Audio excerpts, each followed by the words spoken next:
அண்ணா இங்க ஜானகிராமன் வீடு அட உங்களுக்கு புரியலண்ணா அவர் வீடு எங்க இருக்குன்னு கேட்டேன். திரும்ப அதே கேக்குறான். ஏப்பா உங்க வீடு எங்க இருக்குது? எங்க வீடு எங்க வீட்டாண்ட இருக்கு. அதே மாதிரி ஜானகிராமா வீடு ஜானகிராமா வீட்டாண்டே இருக்குது. கரெக்டா சொன்ன குமரேசா. என்னத்தையா கரெக்டா சொல்லிட்டான் அவன். என் வீடு நுங்கம்பாக்கத்துல இருக்கு. அதே மாதிரி ஜானகிராம வீடு எங்கயா இருக்கு?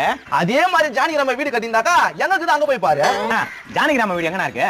உதடு வீங்குதுப்பா. இது என்னப்பா வழியா? அட உதடு வீங்குனா உதடு வலினா. யோ அந்த வழி சொல்லியா? இந்த வழி போறதுக்கு என்ன வழி? ஏன்னா எனக்கு அந்த வழியை பத்தி எல்லாம் ஒண்ணும் தெரியாதுண்ணா. ஜானகிராமன் வீட்டுக்கு போறதுக்கு எந்த வழி அதை சொன்னா? ஏன்பா இரு ஜானகிராமா வீட்டாண்ட எதுக்கு போன நீ? ஏன்பா அவரை பாக்கணும்பா. சரிப்பா ஜானகிராமா வீட்டை நாங்க சொல்றோம். எங்களுக்கு என்ன லாபம்? யோ அவங்க வீட்டை சொன்னா உனக்குன்னா என் லாபம் இருக்க போகுது. லாபம் இல்லாத வேலை செய்ய சொல்றியா நீ? மனுஷனா நீ? பிரதர் ஒரு ஹெல்ப் தான் பிரதர் கேட்டேன். அதுக்குள்ள நீங்க என்னென்னவோ பேசுறீங்க. ஓ ஹெல்ப் கேட்டா நீங்க பண்ணிருவீங்களா? சரி அமெரிக்கா அதிபர் ட்ரம்ப் வீட்டுக்கு நான் போனோம். அவங்க வீடு எங்க இருக்கு? அட்ரஸ் சொல்லி நான் வாய்த்து சொல்ல போனோம். யோ நான் அமெரிக்கா அதிபர் அட்ரஸ் எல்லாம் கேக்குறேன். இந்த முழு வீடியோ பாருங்க நண்பர்களே. கீழே ஸ்கிரீன்ல கிளிக் பண்ணி